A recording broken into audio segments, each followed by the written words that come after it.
गुरुदेव गायत्री मंत्र की उपासना के बारे में बताते हैं कि मैंने 15 वर्ष की उम्र से ही नियमित उपासना प्रारंभ की और 40 वर्ष तक वह चली। 24 साल तक मैंने कठोर उपासना की। 6 घंटे रोज के हिसाब से पालती मारकर बैठता रहा। 6 घंटे उपासना के अलावा जौ की रोटी और छाछ लेता रहा। बेटे, मैंने 24 साल तक नमक नहीं खाया, शक्कर मैंने नहीं खाई, दाल मैंने छुई नहीं, कोई और चीज़ें मैंने छुई नहीं। बस 2 ही चीज़ें थी, रोटी और छाछ। 24 साल तक मैं प्रयोग करता रहा। लोगों ने मुझसे पूछा, बताइए आप क्या करते रहते हैं? मैंने कहा, मैं जुआ खेलता रहता हूँ। किसका जुआ खेलते हैं? हमको बता दीजिए। नहीं, आपको नहीं बता सकता। अगर ये सब बातें बेकार सिद्ध हुई तो इसका दंड मुझे मिलना चाहिए और मेरी ज़िंदगी बेकार जानी चाहिए। अगर ये फ़ायदेमंद होंगी तब बताऊंगा आपको। मैं आपके साथ खिलवाड़ नहीं कर सकता। मंत्रों की शक्ति और उपासना की शक्ति जो बताई गई हैं वह सभी सही भी हो सकती हैं और गलत भी। अगर मान लीजिए कि सही ना हुई, गलत हुई, तब तब मेरी तो ज़िंदगी बेकार गई। इसलिए आपका मैं नुकसान नहीं उठा सकता। जब तक मैं पता न लगा लूँ कि ये उपयोगी चीज़ हैं तब तक आपको नहीं बताऊंगा। क्यों आपका नुकसान करूंगा? क्या मुझे कोई महान बनना है? मुझे कोई कमीशन लेना है? कोई मैं एजेंट बनूंगा जो मैं उसकी खुशामद करूंगा?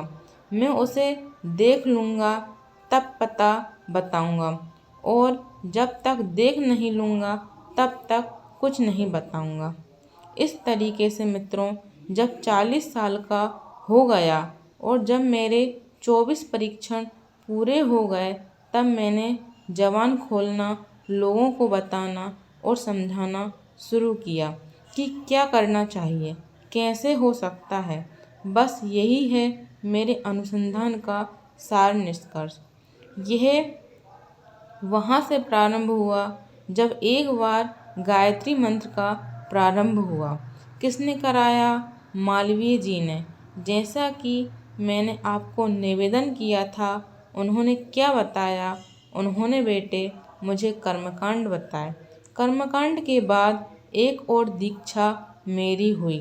15 वर्ष की उम्र का जब मैं हो गया तब मेरे पास दूसरे वाले गुरु हिमालयवासी आए। उन्होंने मुझे गायत्री मंत्र के रहस्य समझाए और रहस्य समझाकर कुछ और बातें बताईं। वे क्या बातें थीं? वे उनसे भिन्न बातें थीं जो मालवीय जी ने बताई थीं। भिन्न थीं, हाँ बेटे, भिन्न थीं। उन्होंने अलग बातें बताई थीं। मालवीय जी ने मुझे कलेवर बताया था और मेरे दूसरे गुरु ने मुझे उसका प्राण बताया। एक कलेवर ने और एक ने प्राण। साहब, ये कलेवर और प्राण का क्या चक्कर है? कलेवर और प्राण का बेटे चक्कर है। कैसे चक्कर है? कलेवर का चक्कर ये है कि माँ के पेट में जब बच्चा आता है तो पहले एक कलेवर आता है, चुपचाप बैठा रहता है। तब वह अपनी करामत दिखाता है। जब उसके अंदर प्राण पैदा होता है, हाथ चलाता है, पैर चलाता है, सिर चलाता है, करवट बदलता है, तब मालूम पड़ता है कि पेट में कोई है, कोई गड़बड़ है। यह क्यों होता है? इसलिए कि जब प्राण आता है तब गड़बड़ और हलचल पैदा होती है। मुर्गी के अंडे में जब कलेवर आता है चुपचाप बैठा रहता है, कुछ हरकत नहीं होती, लेकिन जब प्राण आता है तो हलचल शुरू करता है। आप देखिए, मुर्गी के अंडे या किसी के भी अंडे जब पकने को होंगे तब उनके अंदर कंपन पैदा हो जाएगा। कांपते हैं अंडे। कांपने के बाद क्या होता है?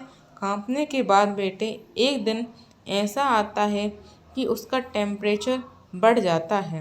अंडे का टेम्परेचर आप ले लीजिए, ताप ले लीजिए। आप देखेंगे कि एक दिन उसका तापमान बढ़ जाएगा। बढ़ने के बाद फिर क्या होगा? बढ़ने के बाद एक दिन ऐसा आएगा कि उसके अंदर एक काले रंग की लकीर पड़ेगी अपने आप। लकीर पड़ने के बाद में उसमें दरार पड़नी चालू हो जाएगी और वे फटती चली जाएगी और भीतर से बच्चा बाहर निकल आएगा। यह क्या चक्कर है बेटे? जब प्राण भीतर चला जाता है तब वह यह कहता है कि हमको अच्छी परिस्थिति चाहिए, बेहतर परिस्थिति चाहिए। बेहतरीन परिस्थिति के बहाने से बच्चा भीतर से फाड़कर बाहर निकल पड़ता है। पेट में बैठा हुआ बच्चा कहता है, मम्मी अब हमको यह जगह कम पड़ती है, हमको अब ज़्यादा जगह चाहिए। जिस जगह पर हम 9 महीने से गुजारा कर रहे थे, अब हम वहाँ गुजारा नहीं कर सकते। हमको अब बेहतरीन जगह चाहिए। मम्मी कहती हैं, नहीं बेटे, अभी इसी में रहना चाहिए, बाहर जगह नहीं है निकलने को। नहीं, हम रास्ता बनाएंगे और आपको जगह देनी पड़ेगी। धक्का मारकर बच्चा बाहर आ जाता है और मुर्गी का अंडा कवच को तोड़कर बाहर आ जाता है।